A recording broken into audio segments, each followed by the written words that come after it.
Now that you have your favorite fence picked out, let's take a look at how to install it. Before you buy your fence or begin your installation, draw a sketch with the actual measurements of your project along with the location of the fence.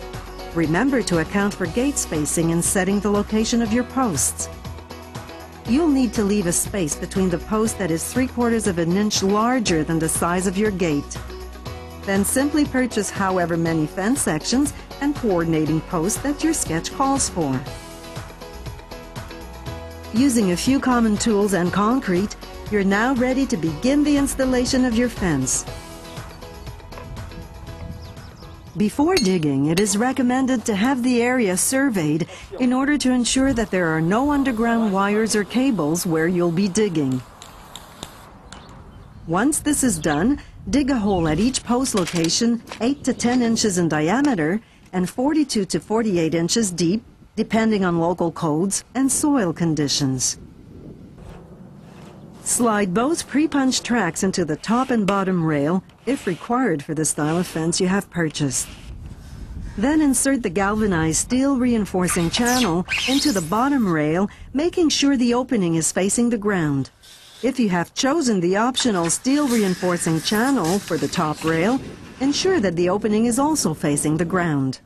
Next, drill holes 1/8 of an inch in diameter every 24 inches along the side of the bottom rail.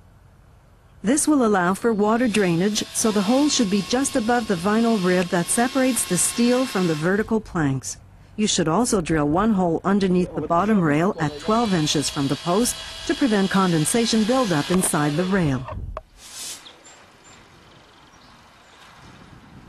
Pour concrete into each post hole to about 2 inches below ground level. Insert 2 posts inside 2 adjacent holes. Insert 2 pieces of rebar into opposite corners of each post. Rebar should extend about 12 inches below the post. Either tape the ends of each rail or stuff them with crumbled newspaper to prevent concrete infiltration. Then install the bottom rail. Verify that the rail is horizontally level and that the posts are vertically plumb. Complete the section assembly by inserting planks or pickets into the pre-routed holes on the bottom rails. Then install the top rail over the planks or pickets. Make sure that the top rails are inserted 1.5 inches inside the posts and leave about a 1-inch space between the ends of the rails. Verify that the rail is now level and the slats are vertically plumb. You should also try to ensure that you have equal spacing between the post and the first and last planks. If required, you can now install the lattice option.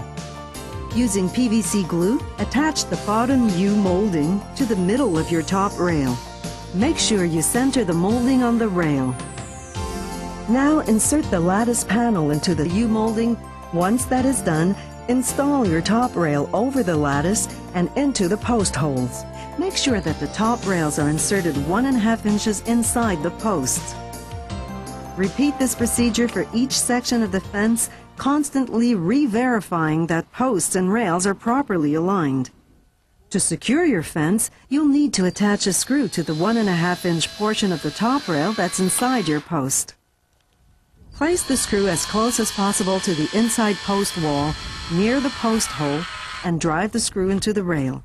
This will prevent your rails from releasing from your posts.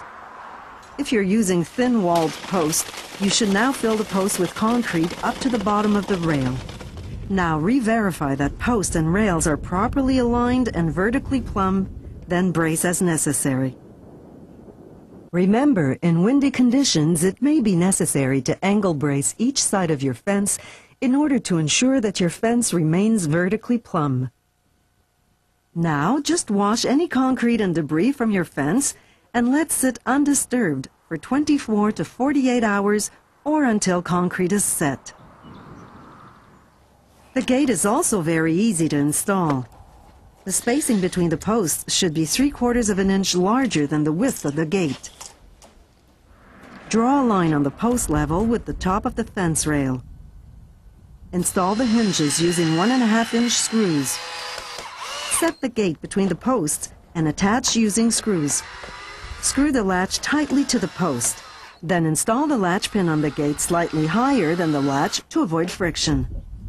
Once your concrete is set, simply install your post caps and your new Noracell fence is complete.